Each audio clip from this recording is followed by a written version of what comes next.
క్రీస్తునందు ప్రియమైన దేవుని పిల్లలారా, ప్రభువులోకి వచ్చిన తర్వాత మనకు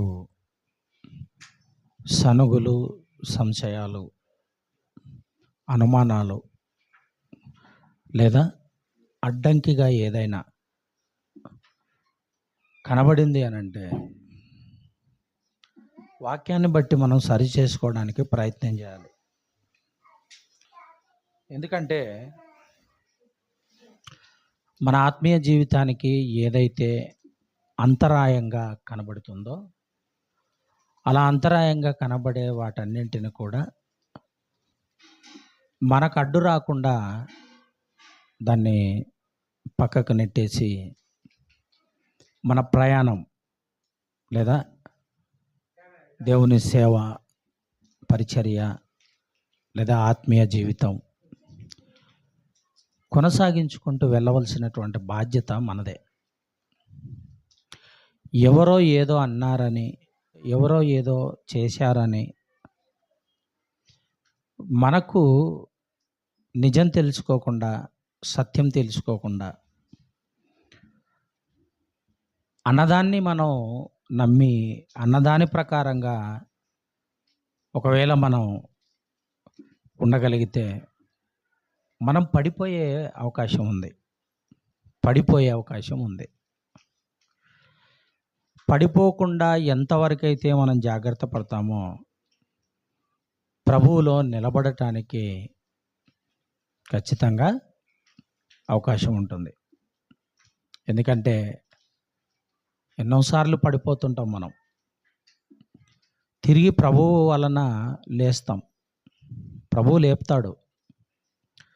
ఏమన్నాడంటే, సంఘం అనేది కలంకమైన, ముడత అయిన అట్టిది ఏదైనా, సంఘంలో ఉన్న మనకు కలంకమైన, ముడత అయిన అట్టిది ఏదైనా మన జీవితంలో వచ్చింది అని అంటే దాన్ని వాక్యముతో ఉదక స్నానము చేసి మనలను పరిశుద్ధపరుస్తున్నాడు ప్రభువు. ఎందుకంటే మనకు సంఘానికి భర్తగా ప్రభు ఉన్నాడు గనుక మనల్ని సరి చేసుకోవడానికి ఎన్నో ప్రయత్నాలు యేసు ప్రభు చేస్తున్నాడు. మన నిమిత్తం ఎంతగానో విజ్ఞాపనలను కూడా చేస్తున్నాడు. కారణం మనం ఆయనకు కావాలి. మనము ఆయనకు కావాలి గనుక మరి మనల్ని కాపాడుకోవడానికి దేవుడు అనేక విధాల ఆ జ్ఞానాన్ని లేదా నానా విధమైన జ్ఞానం అన్నాడు బైబిల్లో. నానా విధమైన జ్ఞానాన్ని రాయించి మనకి ఇవ్వడానికి కారణం మనల్ని తన కోసం నిలవబెట్టడానికి తను చేస్తున్న ప్రయత్నం. దేవుని పిల్లలారా, మరి యోహాను గారు, బాప్తిస్మం ఇచ్చి యోహాను గారు గురించి బైబిల్లో మనం ఆలోచించగలిగితే, బాప్తిస్మం ఇచ్చి యోహాను గారు చాలా ప్రవక్తల కంటే, భక్తుల కంటే చాలా చాలా చాలా గొప్పవాడండి. ఆయన గురించి సాక్ష్యం దేవుడు ఏమన్నాడంటే, ఆయన పుట్టుకకు ముందు కానీ పుట్టుక తర్వాత కానీ ఆయన లాంటి ఒక గొప్ప వ్యక్తి ఎవరు లేరు. నరులు కనిన వారిలో ఆయనలాగా, యోహాను గారిలాగా ఎవరు లేరు అంటే అన్నాడు. ఆయన గురించి ఒక మంచి సాక్ష్యాన్ని దేవుడు ఉంచాడు. ఆయన ఎందుకు వచ్చాడు భూమి మీదకి అన్నప్పుడు, ప్రభువు యొక్క మార్గము సరళము చేయడానికి వచ్చాడు. ఎవరి మార్గము? ప్రభువు యొక్క, అంటే యేసు ప్రభువు యొక్క మార్గం సరళం చేయడానికి వచ్చాడు. దేవుని చేత డైరెక్ట్గా అధికారము పొంది ఆ అధికారము చేతనే బాప్తిస్మం ఇచ్చుకుంటూ రావడానికి ముందు ఎలిజబెత్ గర్భంలో ఉన్నప్పుడు, మరియమ్మ గారి గర్భంలో యేసుక్రీస్తు వారు ఉన్నప్పుడు, 6 నెలల మరి పిండముగా తల్లి గర్భంలో యోహాను గారు ఉన్నప్పుడు యేసును గూర్చిన సమాచారం వినగానే కడుపులో గంతులు వేసినట్టుగా మనకు తెలుసు. యేసుక్రీస్తు వారు పుట్టబోతున్నాడా? యేసుక్రీస్తు వారు లోక కళ్యాణం కోసం తన ప్రాణాన్ని పెట్టే ఒక గొప్ప వ్యక్తి మా ఇంటికొచ్చింది. తన ఇంటికొచ్చింది తల్లి మరియమ్మ. ఎవరి దగ్గరికి? ఎలిజబెత్ గారి ఇంటికొచ్చింది. ఎలిజబెత్ గారి గర్భంలో అప్పటికే 6 నెలల ముందు యోహాను గారు, బాప్తిసం ఇచ్చే యోహాను గారు తన గర్భంలో, తల్లి గర్భంలో ఉంటుండగా యేసుక్రీస్తు వారి యొక్క శుభవచనాన్ని విన్నాడు. కడుపులో ఉండి విన్నాడు. విని గంతులు వేశాడు. గంతులు ఎందుకు వేస్తారు? సంతోషం తట్టుకోలేక. యోహాను గారికి సంతోషం వేసింది, గంతులు వేశాడు. గంతులు వేసినటువంటి ఆయన మళ్ళీ పుట్టుక తర్వాత యేసుక్రీస్తు వారు బాప్తిసం ఇచ్చి యోహాను గారి దగ్గరికి వచ్చి ఇదిగో నేను బాప్తిసం పొందుకోవాలి. అదేంటి ప్రభువా, నేను నీ చేత బాప్తిస్మం పొందవలసి ఉండగా నేను నీకు బాప్తిసం ఇవ్వడం ఏంటి? అర్థమవుతుందా? ఎవరన్నారు ఈ మాట? యోహాను గారు యేసుక్రీస్తు వారితో అంటాడు, నేనే నీ చేత బాప్తిస్మం పొందవలసి ఉండగా నేను నీకు బాప్తిస్మం ఇవ్వడం ఏంటి అన్నాడు. సరే ఏది ఏమైనా ఇలా కానివ్వు, ఇప్పటికి ఇలా కానివ్వు, నేను చెప్తున్నాను కదా, నాకు బాప్తిస్మం ఇయ్యి అన్నాడు. యేసుప్రభుల వారు బాప్తిస్మం పొందిన తర్వాత యేసుక్రీస్తు వారు ఎంత గొప్ప వ్యక్తో బాప్తిస్మం ఇచ్చే యోహాను గారికి మరి ఇంకా ప్రత్యక్షంగా తన దగ్గరే జరిగింది ఒక సందర్భం. ఏంటంటే బాప్తిస్మం తీసుకున్నాడు, ఒడ్డుకొచ్చాడు. ఆకాశంలో నుంచి ఏ శబ్దం వినబడింది? ఈయన నా ప్రియ కుమారుడు, ఈయన యందు నేను ఆనందించుచున్నాను అన్నాడు. ఈయన యందు నేను ఆనందించుచున్నాను అనంటే పరిశుద్ధాత్మ దేవుడు కూడా పావుర రూపంలో వచ్చి ఆయన మీద వాలాడు. పరిశుద్ధాత్మ దేవుడు కూడా పావుర రూపంలో వచ్చి యేసుక్రీస్తు వారి మీద వాలాడు. ఆకాశం తెరవబడి ఆకాశంలో నుంచి ఒక శబ్దం వచ్చింది. ఆ శబ్దం బాప్తిస్మం ఇచ్చే యోహాను గారికి కూడా తెలుసు. ఇదిగో అన్నాడు. ఇదిగో అంటున్నాడంటే బాప్తిస్మం పొందేటువంటి ఆ సమయంలో ఎంతమంది అయితే బాప్తిస్మం తీసుకున్నారో, లేదా ఆ సమయంలో ఎంతమంది అయితే ఆ నది ఒడ్డున ఉన్నారో, ఆ సందర్భం జరుగుతుందో, ఆ సంఘటన జరుగుతుందో, ఆ సందర్భం జరిగేటువంటి సమయంలో ఉన్న వారి ప్రతి ఒక్కళ్ళకి కూడా మరి దేవుని యొక్క స్వరం వినపడుతుంది. ఈయన నా ప్రియ కుమారుడు,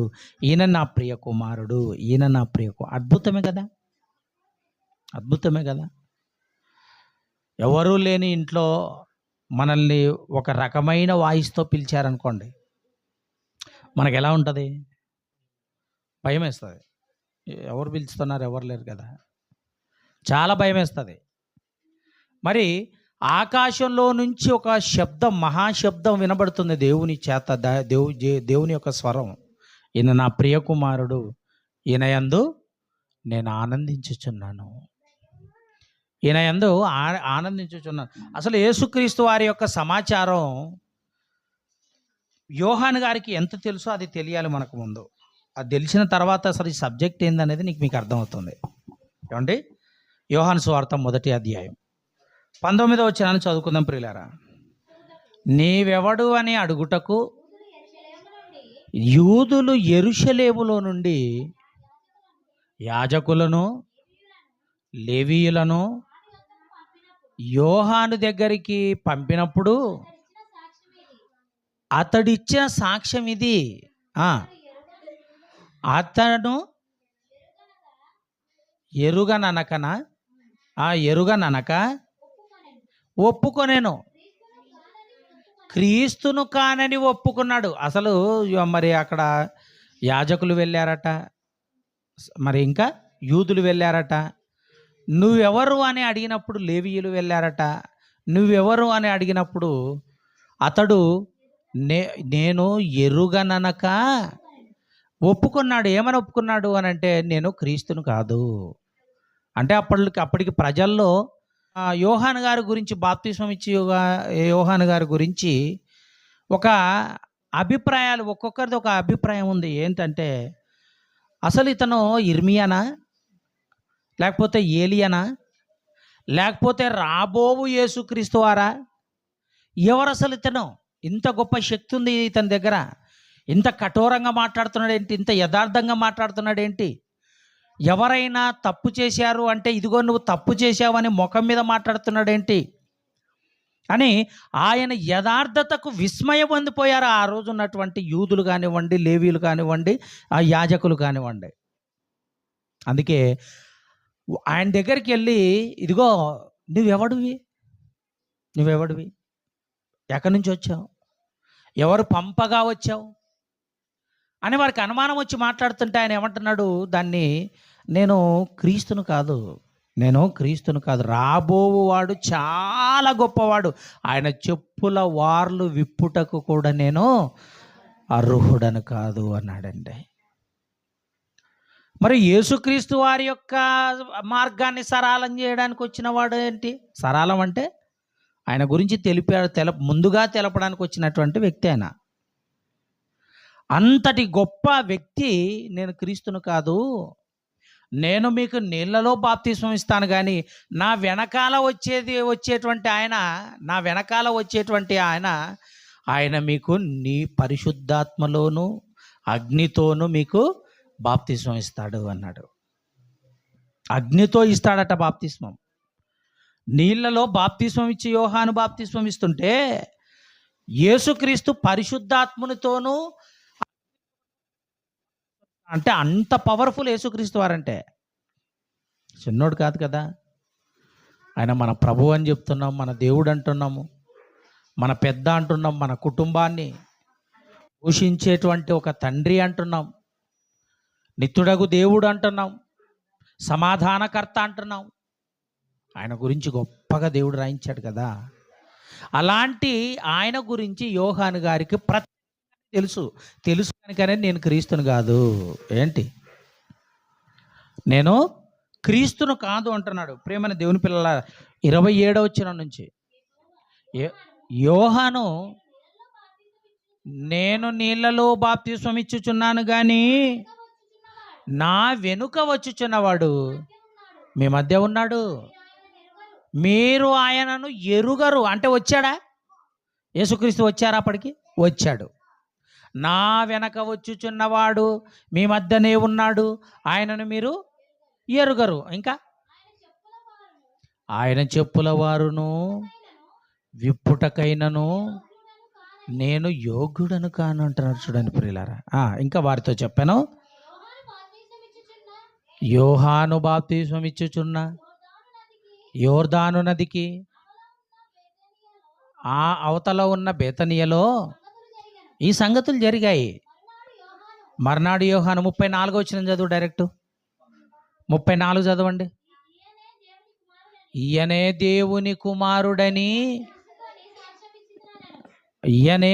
కుమారుడని తెలుసుకొని సాక్ష్యం ఇచ్చి తిని అని అనెను అన్నాడు. చూడండి ప్రియమైన వాళ్ళారా, ఇక్కడ అంతా యోహాను గారి గురించే. అంటే యేసుక్రీస్తు వారి యొక్క సమాచారము ఆయనను గూర్చి పూర్తి విన్నాడిన. ఆయన ఎంత సమర్థుడో, ఎంత గొప్పవాడో, ఎంత శక్తివంతుడో, ఆయన చెప్పులో వార్లు విప్పుటకు కూడా నేను అర్హుడను కాను అన్నటువంటి ఆ వ్యక్తి. మరొక విషయాన్ని మనం చదువుకుందాం. యోహాను సువార్త 3వ అధ్యాయం 22వ వచనాన్ని చదువుకుందాం ప్రియులారా. అటు తర్వాత యేసు తన శిష్యులతో కూడా యూదయ దేశమునకు వచ్చి అక్కడ వారితో కాలము గడుపుచు బాప్తిస్మం ఇచ్చుచున్నాడు. సలీము దగ్గరనున్న ఐనోను స్థలమున నీళ్లు విస్తారంగా ఉన్నాయి గనుక యోహాను కూడా బాప్తిస్మం ఇచ్చుచూ ఉండెను. 28 నేను క్రీస్తును కాననియు ఆయన కంటే ముందుగా పంపబడిన వాడనే అని చెప్పి మీరే నాకు సాక్షులు. పెళ్లి కుమార్తె గలవాడు పెళ్లి కుమారుడైతే నిలువబడి పెళ్లి కుమారుని స్వరము విన్నడి స్నేహితుడు క్రీస్తును కాదనియు ఆయన కంటే ముందుగా పంపబడిన వాణ్ణి. ఇప్పుడు 30వ వచనం చదవండి.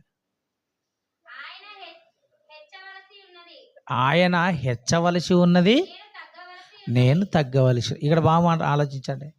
యోహాను గారు నేను తగ్గవలసిన వాణ్ణి అంటే నేను క్రీస్తునని మీరు అనొద్దండి. ఎందుకంటే అసలు ఆ మాట నన్ను అనిపించుకోవటం నేను ఏ మాత్రము అర్హుడని కాను. ఎందుకంటే వచ్చేటువంటి ఆయన చాలా గొప్పవాడు, చాలా గొప్పవాడు కనుక ఆయన చెప్పుల వార్లు కూడా విప్పడానికి నేను అర్హుడను కాను అంటాడు. అంటే ఆయన హెచ్చవలసిన వాడు, యేసుక్రీస్తు వారిని హెచ్చించాలి. ఇదిగో నేను తగ్గించబడాలి, నేను తగ్గాలి.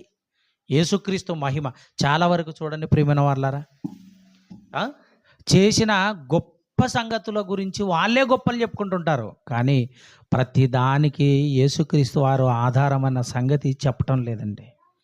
యేసుక్రీస్తు యోహాను గారు ఏమంటున్నాడు, బాప్తిసం ఇచ్చే యోహాను ఏమంటున్నాడు తెలుసా? ఆయన హెచ్చవలసి ఉన్నాడు, హెచ్చించాలి, ఆయనను హెచ్చించాలి, నేను తగ్గాలి. అంటే మనం మాట్లాడే విధానంలో కానీ, మన జీవితం, మన బ్రతుకు విధానంలో కానీ ప్రభువు కనపడాలి, ప్రభువు హెచ్చింపబడాలి, ప్రభువు మహిమపరచబడాలి. ఒక పాట పాడిన నాది కాదిది, ఒక వాక్యం చెప్పిన నేను కాదిది, ఇదిగో ఘనత వచ్చిందా నాకు కాదిది, చెందవలసింది ప్రభువుకి. పాట పాడితే మహిమ చెందవలసింది ప్రభువుకి. అర్థమవుతుందా?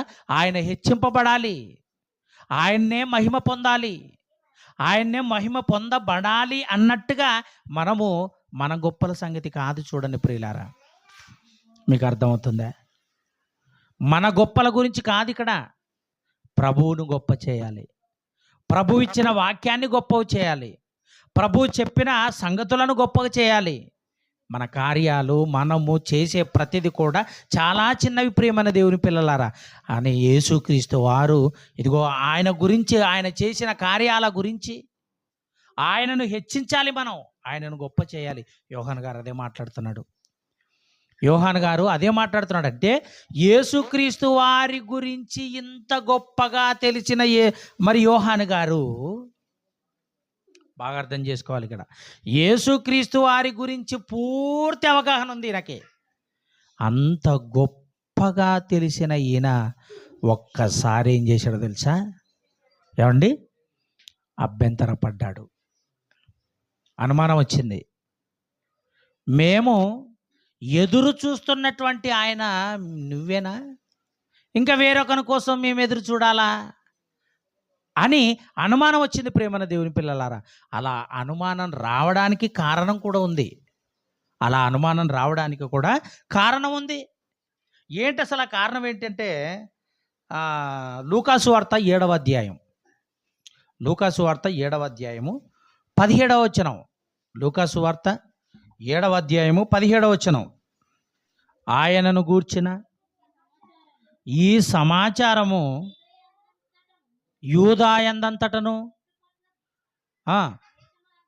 చుట్టుపక్కల ఉన్న దేశం అంతంతటను వ్యాపించను. యోహాను శిష్యులు ఈ సంగతులన్నీ ఎవరికి తెలియజేశారు? యోహాను గారికి తెలియజేశారు. అంటే అప్పటికి యోహాను గారు ఎక్కడున్నాడు అంటే చెరసాలలో ఉన్నారు. చెరసాలలో ఉన్నటువంటి ఆయనకు యేసుక్రీస్తును గూర్చిన సంగతులు తెలియజేస్తున్నారు. ఏమని తెలియజేశారో తెలుసా? భయంకరంగా అండి, చాలా బాధ అనిపిస్తుంది. ఏమని యేసుక్రీస్తు వారి గురించి యోహాను గారికి ఏమని తెలియజేశారు అని అంటే, ఒకసారి లూకాసు వార్త 7వ అధ్యాయం 33వ వచనాన్ని చదువుకుందాం. ఎందుకంటే ప్రజలను అడిగాడు, అసలు ఆయన గురించి ప్రజలు ఏమనుకుంటున్నారు, మీరేమనుకుంటున్నారు అని అన్నప్పుడు, ఎవరు? యోహాను గారు. ప్రజలు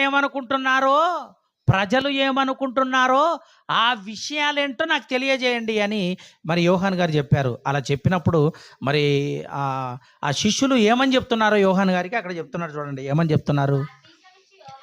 బాప్తిసం ఇచ్చి యోహాను రొట్టె తినకయు ద్రాక్షారసము త్రాగకయు వచ్చెను కనుక వీడు దయ్యము పట్టినవాడని మీరు అనుచున్నారు. మనుష్య కుమారుడు తినుచు త్రాగుచు ఆ? ఆ? తినుచు త్రాగుచు వచ్చాను గనుక మీరు ఇదిగో వీడు తిండిపోతును, మద్యపాని అంటే తాగుబోతును, ఆ? సుంకరు అంటే వడ్డీ వ్యాపారాలు చేసేటోడంట, పాపులంట. చూసారా, యేసుక్రీస్తు వారి గురించి సమాచారము యోహాను గారికి ఏమని చెప్పారు? ఇదిగో ఈ భయంకరమైన అంటే అతను దయ్యం పట్టిన వాడట, తిండిపోతట, తాగుబోతట, ఇలా రకరకాలుగా చెప్పటం వల్ల ఏం జరిగింది అంటే దేవుని పిల్లలారా, ఏం జరిగిందో తెలుసండి? ఇలా చెప్పటం వలన అసలు యేసుక్రీస్తు వారి మీద అనుమానం వచ్చింది. ఎవరికి? యోహాను గారికి. అలా యోహాను గారికి అనుమానం వచ్చిన తర్వాత అసలు యేసుక్రీస్తు వారు ఏమన్నాడో ఒకసారి మత్తయి సువార్త 11వ అధ్యాయం 2వ వచనం చదువుకుందామండి. మత్తయి సువార్త 11వ అధ్యాయము 2వ వచనం. మత్తయి సువార్త 11వ అధ్యాయము 2వ వచనం. క్రీస్తు చేసిన కార్యములకు యోహాను చెరసాలలో విని, చెరసాలలో ఉన్నట్ట యోహాను అప్పటికి. ఈయన కార్యాలను చూసి యోహాను గారు ఏమని శిష్యులతో చెప్తున్నట్ట, రాబోవువాడు నీవేనా? మేము మరి ఒకని కోసం ఎదురు చూడాలనా? ఆ తర్వాత ఇంకా ఆయన అడుగుటకు తన శిష్యులను పంపెను. యేసు ఆయన్ను చూచి, మీరు వెళ్ళి విన్న వాటిని కన్న వాటిని చెప్పండి అని యోహానికి తెలుపుడని యేసుక్రీస్తు వారు ఏమన్నాడు? ఇదిగో ఉన్న వాటిని కన్న వాటిని మాత్రమే యోహాను గారికి చెప్పండి అని అంటే, యోహాను గారికి ఏమని చెప్పారు? యేసుక్రీస్తు వారు చేసిన అద్భుతాలు, సూచక క్రియలు, గొప్ప మాటల గురించి చెప్పకుండా, ఆయన చేసిన గొప్ప కార్యాల గురించి చెప్పకుండా ఏ మాటలు చెప్తున్నారో తెలుసా? ఆయన ఒక తిండిపోతూ, ఆయన ఒక తాగుబోతూ, ఆయన దయ్యం పట్టినోడు, అబద్ధాలు చెప్తున్నాడు, రకరకాలుగా చెప్తున్నాడట. కానీ అక్కడ జరిగింది వేరు. యేసుక్రీస్తు వారు ఏం చేశాడు? అద్భుతాలు చేశాడు, వాక్యాన్ని చెప్పాడు, సూచక్రియలు చేశాడు. అర్థమవుతుందా? అంటే గొప్ప సంగతులు, గొప్ప కార్యాలు చేసిన యేసుక్రీస్తు వారి గురించి గొప్ప సంగతులు చెప్పకుండా, ఉన్న వాటిని కన్న వాటిని చెప్పకుండా, ప్రజలు ఏమనుకుంటున్నారో వాటిని తీసుకెళ్ళి యేసుక్రీస్తు వారికి చెప్పారు. ఇప్పుడు యోహాను గారు ఎక్కడున్నాడు అంటే చెరసాలలో ఉన్నాడు. తెలియనిటువంటి ఆ స్థానంలో ఉన్నప్పుడు ఇదిగో వీళ్ళు ఏం చేశారు అంటే, ప్రియులారా, కల్లారా చూసిన ఈ శిష్యులు ఎవరైతే ఉన్నారో అద్భుతాలు చూశారు, గొప్ప కార్యాలు చూశారు, వాటి గురించి చెప్పకుండా ప్రజలు, ఎందుకంటే యూదులు యేసుక్రీస్తు వారిని ఒప్పుకోరు కదా, ఎప్పుడెప్పుడు దొరికిపోతాడా, ఎప్పుడెప్పుడు పాపం చేసినట్టుగా కనపడతాడా, ఎప్పుడెప్పుడు అతన్ని సిలువేయాలా, ఎప్పుడెప్పుడు రాళ్లతో కొట్టి చంపాలా, ఎప్పుడెప్పుడు సిలువేసి చంపాలా, ఈ ధ్యాసలో ఉన్నారు వీళ్ళు. అందుకే ఇంకా లేని వాటిని పుట్టించడం మేలని చెప్పి కొంతమంది ఏం చేశారు అని అంటే, యోహాను గారి దగ్గరికి వెళ్ళి, ఆయన ప్రజలు ఏమనుకుంటున్నారంటే ఆయన గురించి, యేసుక్రీస్తు వారి గురించి ఏమనుకుంటున్నారంటే, ఆయన ఒక దయ్యం పట్టినోడని, ఒక తిండిపోతని, ఒక త్రాగుబోతని అని, సుంకర్లని, పాపి అని, ఇట్లా రకరకాలుగా ప్రజలు అనుకుంటారు. ఎందుకంటే ఒక్కొక్కరు ఒక అభిప్రాయం ఉంటుంది. ఇప్పుడు నా గురించి అడిగారనుకోండి, జోరాపురంలో కొందరు పాస్టర్ అని కొందరు అంటారు, కొందరు ఆటో డ్రైవర్ అని అంటారు, వాడా అన్నతోడు కొందరు ఉంటారు, వీడా అన్నతోడు కొందరు ఉంటాడు, అతని గురించి నీకు ఏమైనా తెలుసా అన్నతోడు కొందరు ఉంటారు. అందరూ మంచి అని అన్నారు కదండి నా గురించి అడిగితే. కనుక యేసుక్రీస్తు వారి గురించి మంచి అభిప్రాయం ఉన్నోళ్ళు మంచి అభిప్రాయంతో ఉన్నారు. ఆయన మరి గొప్పవాడు అనేటువంటి ఆలోచనతో ఉన్నవారు గొప్పవాడే అనుకుంటున్నారు. అతడు తిండిపోతూ అనుకునే వాళ్ళు తిండిపోతేనే అనుకుంటున్నారు. ఎక్కడ తిన్నారండి పాపం?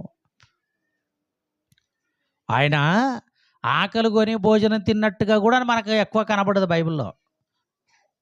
ఉదయకాలం అంతా సువార్త కార్యక్రమాలు, యూదయ, సమరయ, ఏమండి, ఈ బెత్లెహేము, ఈ యెరూషలేము పరిసర ప్రాంతాలకు తిరిగి సువార్తను ప్రకటించే కార్యక్రమం పెట్టుకుంటాడు. రాత్రి వస్తేనే కొండ మీదకి వెళ్ళటం, లేకపోతే తోటల్లోకి వెళ్ళటం, ప్రార్థన చేయటం ఆయన పనేదండి. అంత గొప్పవాని గురించి తెలిసిన యోహాను గారు ఏమని ఆలోచన వచ్చింది అంటే, రాబోవు వాడవు నీవేనా, మేము ఇంకా ఎవరి కోసమైనా వెతకాలా అంటే ఆయనకు మరి ఇలా ఈ అనుమానం రావడానికి కారణం ఎవరు అని అంటే, ఆయనకి ఎవరైతే చెప్పారో ఆయన గురించి మంచి సమాచారం ఉంటే కూడా, అంటే ఉన్నవాటిని కన్నవాటిని చెప్పకుండా ఆయన గురించి వ్యతిరేకంగా చెప్పారు యోహాను గారికి, చెరసాలలో ఉన్నవానికి చెప్పండి అని యేసుక్రీస్తు వారు పంపిస్తే కొంతమంది ఏం చేశారు అంటే, యేసుక్రీస్తు వారి గురించి ప్రజలు ఈ విధంగా అనుకుంటున్నారు, మరి వీళ్ళు అనుకునేది చెప్పాలి కదా యోహాను గారికి.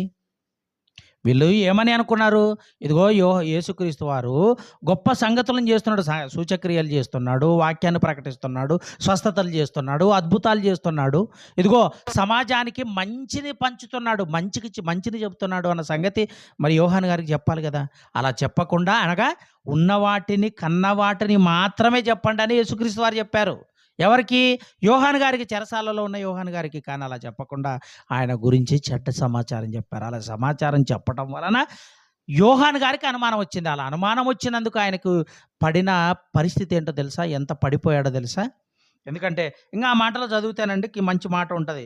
చూడండి, ఇంకా మత్తయి సువార్త 11:2 నుంచి కిందికి చదవండి.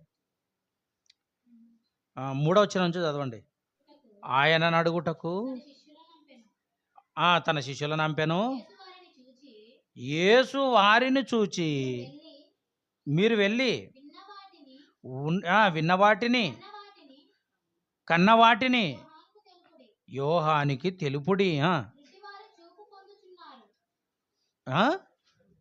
గురుడివారు అది అది అది ఇక్కడ మాట్లాడుతున్నాడు చూడండి. ఏమని కన్నవాటిని విన్నవాటిని చెప్పండి అని యేసుక్రీస్తు వారు చెప్పారు. అక్కడ చెప్తున్నాడు, గురుడివారు చూపు పొందుటకును, కుంటివారు నడుచుచున్నారు, కుష్ఠరోగులు శుద్ధులగుచున్నారు, చెవిటివారు వినుచున్నారు, చనిపోయిన వారు లేపబడుచున్నారు, బీదలకు సువార్తను ప్రకటింపబడుచున్నది. బీదలకు సువార్త ప్రకటింపబడుచున్నది. ఈ విషయాలు కదా చెప్పాల్సింది ఎవరికి? యోహాను గారికి. అలా యోహాను గారికి ఆ సమాచారం అందకుండా చెడ్డ సమాచారం అందటం వలన యోహాను గారికి వచ్చిన అనుమానం ఏంటంటే, ఇదిగో మేము ఎదురు చూడాల్సింది మీకోసమేనా, లేకపోతే ఇంకెవరి కోసమైనా, మరి ఒకరి కోసం కనిపెట్టవలనా, ఎవరి కోసం మేము ఎదురు చూడాలని అనుమానం వచ్చింది ఎవరికి? యోహాను గారికి. అలా యోహాను గారికి అనుమానం వచ్చిన తర్వాత తర్వాత ఇంకా కిందికి చదవండి, ఆ మాట బాగుంటుంది. యేసుక్రీస్తు వారు మాట్లాడతాడు. యేసుక్రీస్తు వారు ఏమంటున్నాడు అంటే, నా విషయమై అభ్యంతరపడనివాడు, అంటే అభ్యంతరపడనివాడు ధన్యుడు అన్నాడు. చూడండి ప్రియమైన వాళ్ళారా, యేసుక్రీస్తు వారు గురించి అనుమానం రావచ్చా? అసలు యేసుక్రీస్తు వారు నిజంగా మనల్ని రక్షిస్తాడా అని అనుమానం రాకూడదు మనకి. ఎందుకంటే ఆయనను గూర్చిన వాక్యము వింటూనే ఉండం నిరంతరం. యేసుక్రీస్తు వారు లోక పాపములను ఎలా తీసుకెళ్తాడు, ఎలా కడిగేస్తాడు అని ఈ అనుమానాలు ప్రభువుని నమ్ముకున్న వారికి ఏ కోశాన కూడా రాకూడదు. మరి యోహాను గారికి ప్రభువు గురించి అంత సమాచారం తెలిసినా కూడా, యోహానుకి యేసుక్రీస్తు వారి యొక్క శక్తి సామర్థ్యాలు తెలిసినా కూడా యోహాను గారికి ఒక అనుమానం వచ్చింది. రాబోవాడవు నీవేనా, ఎవరి కోసమన్నా మేము ఎదురు చూడాలా అని ఈ అనుమానం వచ్చింది. ఈ అనుమానం రావటం వలన యోహాను గారి యొక్క పరిస్థితి ఎలా మారిపోయిందో తెలుసా? ఎలా మారిపోయింది ఒకసారి చూద్దామండి. ఎలా మారిపోయింది అని అంటే,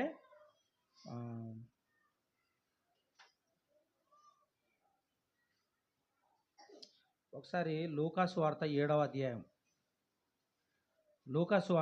అధ్యాయము 20 నుంచి చదువుకుందామండి. 20 నుంచి చదువుకుందాం. స్త్రీ కనిన వారిలో యోహాను కంటే గొప్పవాడు ఎవడునో లేడు. యేసుక్రీస్తు వారిని గురించి చూడండి, యోహాను గారి గురించి కూడా ఎంత బాగా మాట్లాడుతున్నాడు చూడండి అండి. స్త్రీ కనిన వారిలో యోహాను కంటే గొప్పవాడు లేడంటే, స్త్రీ కనిన వారు ఇప్పుడు ఎంతమంది ఉన్నారు? అందరూ స్త్రీలు కనిన వాళ్ళే, ఒక ఆదాం గారు తప్ప. ఆదాము గారు తప్ప మిగిలిన వాళ్ళందరూ కూడా స్త్రీ కనిన వారే కదండి, స్త్రీలు కనిన వారే కదా. ఏమండి? మరి మొట్టమొదటిగా పుట్టిన జంటకు పుట్టినటువంటి వ్యక్తి ఉన్నాడు కదా, కయ్యను. ఆ కయ్యను మొదలుకొని నేటి వరకు అందరూ కూడా స్త్రీ కనిన వారే. అందరూ స్త్రీ కనిన వారే. స్త్రీ కనిన వారిలో యోహాను కంటే గొప్పవాడు ఎవడు లేడు. అయినను దేవుని రాజ్యములో అల్పుడైన వాని కంటే ఎవరికంటే గొప్పవాడట? యోహాను కంటే గొప్పవాడు. ఎందుకు ఈయన ఇంత తక్కువ స్థాయికి మరి ఏమంటే దిగిపోయాడు? అతనికి ఏమొచ్చింది? ప్రభువు నిమిత్తం అనుమానం, అభ్యంతరం. ఆయన నిమిత్తం, నా నిమిత్తము అభ్యంతరపడని వాడు ధన్యుడు అన్నాడు. మరి ప్రతి విషయాన్ని కూడా మనమేమనాలి? దేవుని చిత్తంలేండి, దేవుడు ఉన్నాడులేండి, ప్రభువు చూసుకుంటాడులేండి అని మనం అంత ధైర్యంతో మాట్లాడితే దేవుడే మనకు చూసుకుంటాడు. అదే యేసుప్రభు చెప్తున్నాడు. ఏమని చెప్తున్నాడు? నా విషయమై అభ్యంతరపడని వాడు ధన్యుడు. ఇప్పుడు యోహాను గారికి ఏమొచ్చింది యేసుక్రీస్తు వారి పట్ల? అభ్యంతరం. అసలు ఈయన దేవుని కుమారుడా కాదా? ఈయన కోసం ఎదురు చూడాలా, ఇంకొకరి కోసం ఎదురు చూడాలా అని శిష్యులతో చెప్పి పంపించాడు. అడుగుపోండి, ఆయన గురించి నాకు ఇలా వినపడింది, ఒకసారి అడుగుపోండి అని యేసుక్రీస్తు వారికి దగ్గరికి తన శిష్యులను పంపించాడు. యోహాను గారు తన శిష్యులను పంపించాడు. ఎవరి దగ్గరికి? యేసుక్రీస్తు దగ్గరికి. కానీ ఆయన ఏమన్నాడు? ఇదిగో మీరు వేటి గురించి విన్నారు, వేటిని చూశారు. మరి గుడ్డివారు చూడగలుగుతున్నారు, కుంటివారు నడవగలుగుతున్నారు, చెవిటివారు వినగలుగుతున్నారు, బీదలకు సువార్త వినబడుతున్నది కదా. ఈ సమాచారాన్ని తీసుకెళ్ళి యోహాను గారికి చెప్పండి అంటే, పడని వాళ్ళందరూ కూడా ఇప్పుడు యేసుక్రీస్తు వారి దగ్గరికి, యోహాను గారి దగ్గరికి వెళ్ళి ఏం చెప్పారు? ఆయన దయ్యం పట్టినవాడు, తాగుబోతు, తిండిపోతు, పాపి, సుంకరి అని చెప్పాడు. అలా సుంకరి అని చెప్పడం వల్ల ఆయనకేమొచ్చింది అని అంటే, మరి ఆయన గురించి పూర్తి తెలుసుకున్నాడు కదా. ఈయన ఆయనకు బాప్తిసం ఇచ్చాడు కదా. బాప్తిసం ఇచ్చినప్పుడు ఒడ్డునకు వెళ్ళినప్పుడు ఈయన నా ప్రియ కుమారుడు అని పరలోకం నుంచి స్వరం వినబడింది కదా తండ్రిది. ఇవన్నీ చూశాడు కదా. చూసి కూడా, అన్నీ తెలిసి కూడా ఈయన అనుమానపడటం వలన ఈయన స్థాయి ఎక్కడికి పడిపోయింది అని అంటే, దేవుని రాజ్యములో మిక్కిలి అల్పుడైన వాడు ఎవరైతే ఉన్నారో అతని కంటే ఇంకా తక్కువ వాడట యోహాను గారు. అబ్బా చూడండి ప్రియులారా, ఇంకా మిక్కిలి అల్పుడైన వాడు ఎవరైతే ఉన్నారో ఇప్పుడు మనం చూడాలి. ఎవరు అల్పుడు అంటే గుర్తింపు లేని సంఘం ఉంటుంది కదండి. సంఘంలో అందరు సమానులే. వాక్యానుసారంగా నేనైనా మీరైనా అందరూ సమానమే. సంఘం అన్నాక సమానం. ఎందుకంటే అందరం కలిసే కదా యేసుక్రీస్తు వారి శరీరం. యేసుక్రీస్తు వారి శరీరం అంటే అందరం కలిసి సంఘం. ఈ సంఘం అనేది సమానం, యేసుక్రీస్తు వారి శరీరం. ఉదాహరణకి నా శరీరం అని నేను అన్నాను అనుకోండి, అందులో చెయ్యి వస్తుంది, అందులో కాళ్ళు వస్తాయి, అందులో చెవులు వస్తాయి, అందులో కళ్ళు వస్తాయి. టోటల్గా నా శరీరము అంటే అవయవాలన్నింటిని కూడా కలిపి అన్నట్టుగా లెక్క. అలాగా యేసుక్రీస్తు వారి శరీరం సంఘము అయినప్పుడు అందరూ అన్నారు. కానీ ఎదుగో ఫలానా వ్యక్తి అని చెప్పడానికి వీల్లేదు. యేసుక్రీస్తు వారి శరీరం అనగానే అందరం ఓకే. యోహాను గారికి వచ్చినటువంటి ఈ అనుమానం వెనకాల ఏమనుంది అని అంటే ప్రియులారా, యేసు ప్రభు గురించి అంత పూర్తి సమాచారాన్ని విన్న ఆయన, ఎప్పటి నుంచి విన్నాడు ఆయన గురించి సమాచారం? తల్లి గర్భంలో ఎలిజబెత్ గారి కడుపులో ఉన్నప్పటి నుంచి యేసుక్రీస్తు వారి గురించి తెలుసు. ఇంకో విషయం చెప్పమంటారా? ఇర్మియా గారికి యేసుక్రీస్తు వారిని చూసే భాగ్యం దక్కలేదు. ఏలియా గారికి యేసుక్రీస్తు వారిని చూసే భాగ్యం దక్కలేదు. మోషే గారికి దక్కలేదు. అలాగే మరి ముందున్నటువంటి ప్రవక్తలు యెషయా గారికి దక్కలేదు. పాత నిబంధనలో ఉన్న ప్రవక్తలకు దావీదు గారికి, సొలొమోను గారికి ఎవ్వరికి దక్కని మహాభాగ్యం యేసుక్రీస్తు వారికి, యోహాను గారికి దక్కింది. ప్రియమైన వాళ్ళారా, బాప్తిసం ఇచ్చి యోహాను గారికి ఆయనను చూసే భాగ్యం దక్కింది, ఆయనను గురించిన సమాచారం వినే భాగ్యాన్ని కూడా దక్కింది. అందుకే దేవుడు ఆయన గురించి ఏమన్నాడు తెలుసా? స్త్రీ కనిన వారిలో యోహాను కంటే గొప్పవాళ్ళు. అంటే ఈయన ఒక ప్రవక్త. హేరోదు రాజు దగ్గరికి వెళ్ళాడు.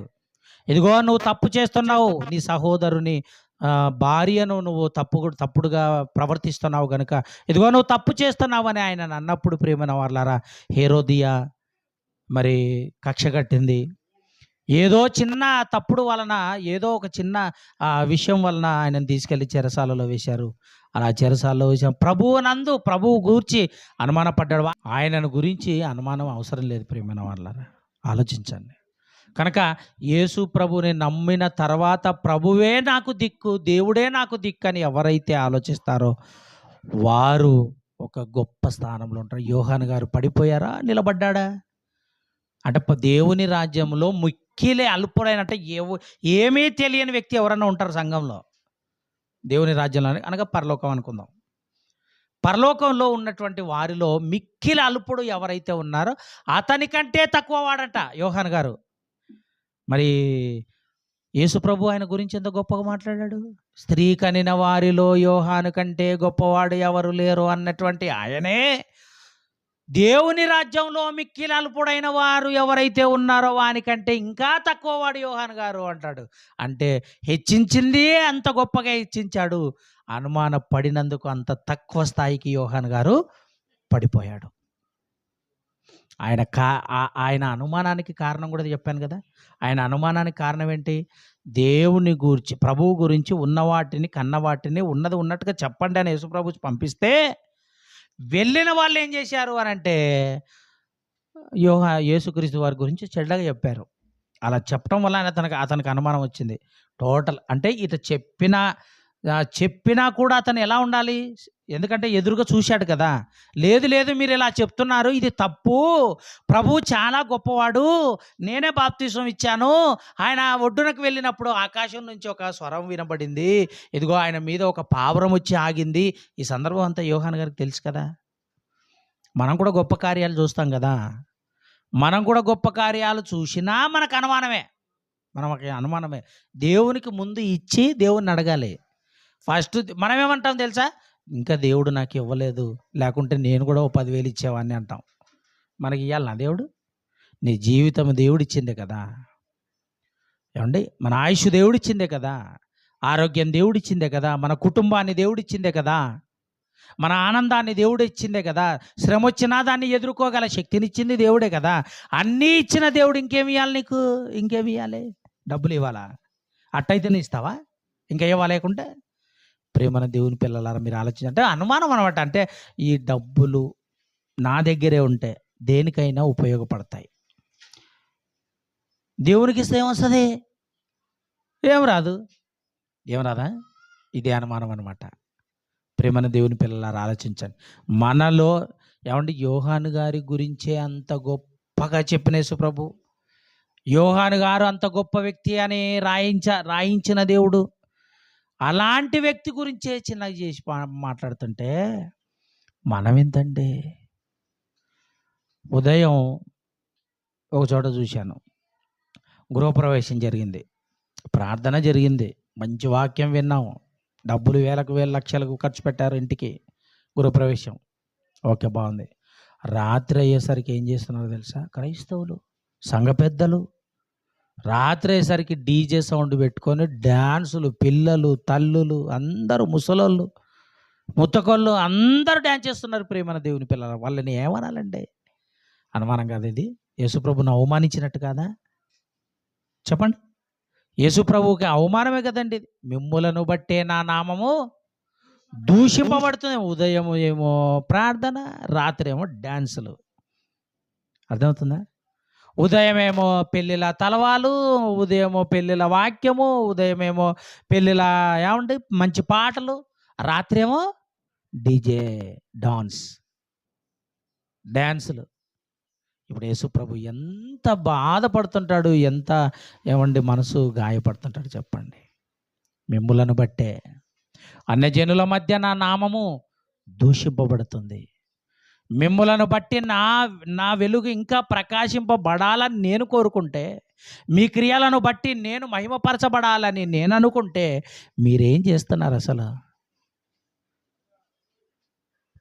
ఉదయమేమో భక్తి, రాత్రి ఏమో రక్తి. ఉదయమేమో ఏమంటే వాక్యం, రాత్రి ఏమో డ్యాన్స్, పాటలు.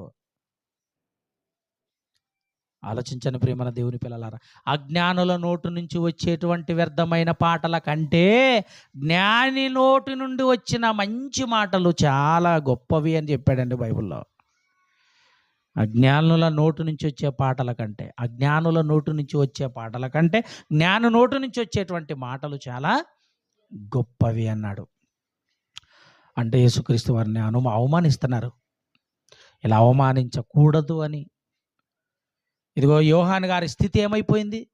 దేవుని రాజ్యంలో మిక్కిలి అల్పుడైన వాడు ఎవరైతే ఉన్నారో వాళ్ళకంటే ఇంకా తక్కువ స్థాయిలోకి పడిపోయాడట యోహాను గారు. అలా పడిపోకుండా ఉండాలి అంటే, మన స్థానం మనకు దక్కాలి అంటే, దేవుడి స్థానాన్ని, నివాస స్థలాన్ని, ఆ నివాస స్థలంలో మనకంటూ దేవుడు సిద్ధపరిచిన నివాస స్థలములో యేసుక్రీస్తు వారు మన కోసం సిద్ధపరిచిన నివాస స్థలం ఏదైతే ఉందో అందులోకి వెళ్ళటానికి ఇదిగో ఇట చిన్న చిన్నవి చేసి మనం పడిపోవటానికి వీల్లేదు. పడిపోకూడదు. గొప్పగా పిలువబడిన యోహాను గారు అంత తక్కువ స్థాయికి ఎందుకు పడిపోయాడు? ఇది ఆలోచించాలి మనం. దేవుని పిల్లలారా, ఒక మంచి ఆపర్చునిటీ, ఒక మంచి అవకాశం దేవుని చిత్తం వలన ఈ ప్రాంతంలోనే మనకు the college of Bible technology, Indiranagar, మనకు కాలేజ్ వచ్చింది. యూనివర్సిటీ చిన్న విషయం కాదు కదండి, చాలా పెద్దది. అలాంటి గొప్ప జ్ఞానం కలిగిన యూనివర్సిటీలో నుంచి మనకు ఒక అవకాశం, కాలేజీ నిర్వహించుకోవటం, కాలేజీని నడిపించుకోవటం నిజంగా చాలా గొప్ప భాగ్యంగా నేను భావిస్తున్నాను. చాలా సంతోషపడుతున్నాను మొన్నటి నుంచి కూడా. మరి ఏది ఏమైనా అవమానం వెనక బహుమానం ఉంటుంది. దాన్ని మనం ఆలోచించాలి. అదే పూర్తి అయిపోతుంది. కొంతమంది అడిగారు, సరే ఆడ వదిలేస్తున్నావు, రీజన్ ఇస్తా అంటున్నావు, కాలేజీకి వద్దనుకుంటున్నావు, తర్వాత ఏం చేస్తావు అన్నాడు. అంటే నేను ఒకటే అన్నాను, అన్నతో కూడా అదే మాట్లాడినాను. ఏమన్నాను తెలుసా? అన్న, మరి సంఘం ఉంది, ఇందిరమ్మ హౌసింగ్ కాలనీలో సంఘం ఉంది, జోరాపురంలో సంఘం ఉంది, అనేక ప్రాంతాలలో నేను వెళితే వద్దనేటువంటి సంఘం ఏది లేదు. నేను వెళ్తే అంటే వాక్యం వరకు, వాక్యం చెప్పించుకోవడానికి నేను వెళ్తే వద్దనే వాళ్ళు ఎవరు ఉండరు. వాక్యం చెప్పడానికి హ్యాపీగా నన్ను ఆహ్వానిస్తారు. నేను అలాగే వెళ్తాను అని అంటే, వద్దు నాయనా, నువ్వు నాకు కావాలి, యూనివర్సిటీకి నువ్వు కావాలి. ఆయన మాట్లాడుతుంటే నాకు ఎంటికలు నిలబడుతున్నాయి. అంత గొప్ప జాయింట్ డైరెక్టర్ అంటే సుందరరావు సార్ తర్వాత సుందరరావు సార్ లాంటి స్థానం ఆయనది. ఆయన మాట్లాడుతున్నాడు, నువ్వు నాకు కావాలి నాయనా, నువ్వు తక్కువ స్థాయిలో పడిపోవడానికి నాకు ఇష్టం లేదు. నీకు ఒక కాలేజు నేను ఇస్తాను, అందరిని నేనే ఒప్పిస్తాను. పెట్టకపోయినా డాడీ దగ్గరికి వెళ్ళి నేనే సంతకం పెట్టించుకొచ్చి నీకు అఫిలియేషన్ పర్మిషన్ లెటర్ నీకు ఇస్తాను అని చాలా ధైర్యాన్ని ఇచ్చాడు. అసలు ఆ మాటలు చాలా సంతోషాన్ని కలిగించాయి. దేవుని పిల్లలారా, మంచి అవకాశం. మరి ఇంతవరకు మందిరాన్ని పట్టించుకున్నందుకు మీరు అందరు నన్ను క్షమించాలి అంటున్నాం, కానీ మరి దాన్ని పట్టించుకోలేదు కదా. కాబట్టి ఇప్పుడు నేనేం చేస్తున్నాను, మరి ఏం చెప్తున్నానంటే ప్రియులారా, మే చివరి రోజు కల్లా, అంటే మే 31 తారీఖు కల్లా మన మందిరం పూర్తి కావాలి. ఇటు కాలేజ్ ఓపెనింగు, ఇటు ప్రతిష్ట రెండు ఒకేసారి అయిపోవాలి. ఒకటే రోజే మరి అయిపోవాలి. దానికోసం ప్రయాసపడటానికి మనం ఏం చేయాలి?